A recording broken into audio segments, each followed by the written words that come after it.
J'adore ce truc.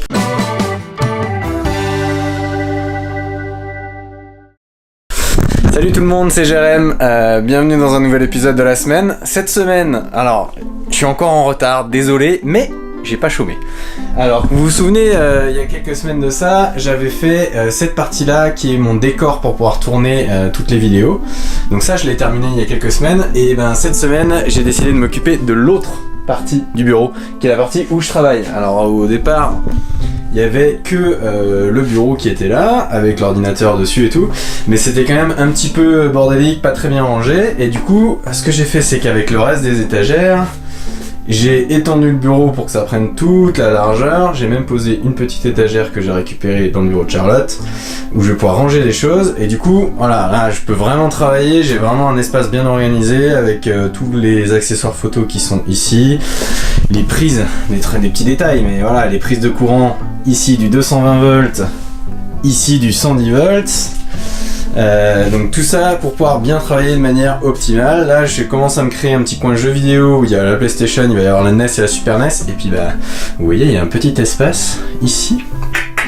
Qu'est-ce qu'on pourrait bien mettre là? Eh ben une petite télé, ce serait assez cool. Donc voilà, je cherche une petite télé d'occasion pas trop chère ou à voir récupérer gratuitement, ce serait top. Et enfin j'ai gardé le meilleur pour la fin. Dans 9 mètres carrés, on arrive aussi à faire tenir ça, une petite partie studio photo. Donc voilà, j'utilise des flashs, donc un flash que j'avais acheté à l'époque 70$, c'est un Yongnuo, c'est un flash chinois qui est assez cool. Et j'utilise ça en combinaison avec un autre flash, c'est celui-là, qui est un flash que j'ai récupéré dans un grenier qui doit valoir 5€ ou même pas, qui marche à pile. Je les ai montés les deux sur des petits récepteurs comme celui-là. Qui servent en fait à transmettre le signal sans fil de l'appareil photo au flash, et ça permet de faire des photos de studio assez cool, notamment comme la photo que vous avez dû voir potentiellement de Isara que j'ai postée sur Facebook, et puis il y a cette photo là aussi qu'on a fait il y a pas très longtemps. Voilà, j'ai oublié de vous partager une petite astuce. Ça, c'est une vieille boîte assez moche et tout, mais c'est assez cool en fait. Comme vous avez pu le voir sur les flashs ici, pour les lumières de studio, c'est pas génial de pointer directement un flash sur quelqu'un, c'est pas très flatteur, ça fait un point de lumière hyper fort. Et du coup, j'avais déjà ce disque, qui est un disque qui permet de diffuser la lumière, donc vous posez sur le flash comme ça, et ça vous permet de diffuser un peu la lumière, d'avoir une lumière beaucoup plus douce et beaucoup plus agréable sur le sujet.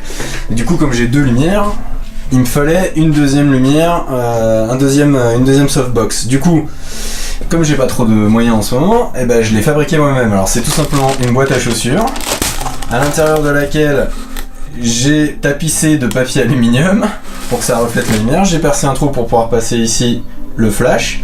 Et en matériel de diffusion, j'utilise tout simplement du papier de cuisson. Voilà, et franchement ça marche super bien comme vous pouvez le voir sur la photo.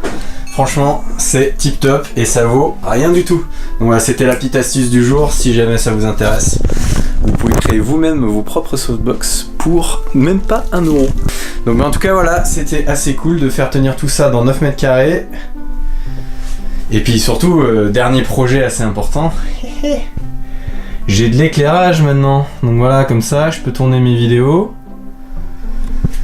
et avoir de la lumière. Même bon, il n'y en a pas énormément, mais c'est quand même mieux que ce qu'il y avait avant, parce que si je vous montre sans lumière, il fait nuit. Avec lumière, c'est quand même beaucoup mieux. Voilà, c'est tout pour cette semaine. C'était une petite update. J'ai encore beaucoup bossé off caméra, mais je vous promets des épisodes à venir. Là, le beau temps commence à revenir. On a presque plus de pluie. Donc là, ça commence à s'améliorer. Donc je vous promets des épisodes de meilleure qualité. Je commence à travailler un peu sur le contenu, à travailler sur d'autres choses. Mais là, il me fallait un espace de travail conséquent. Donc maintenant que ça c'est fait, c'est parti pour le boulot. Voilà, c'est tout pour cette semaine. Merci à tous de m'avoir suivi. Si vous aimez la vidéo, n'hésitez pas à vous enregistrer sur YouTube. Et puis on se dit à la semaine prochaine. Merci à tous d'avoir suivi cette vidéo. Si elle vous a plu, n'hésitez pas à vous enregistrer. N'hésitez pas à me suivre aussi sur Instagram. J'y suis depuis pas très longtemps, mais c'est là que je mets mes plus belles photos. Donc voilà, j'espère vous y retrouver bientôt. Et puis je vous dis à la semaine prochaine. Yo voy a cantar esta canción para mi gente. pasión.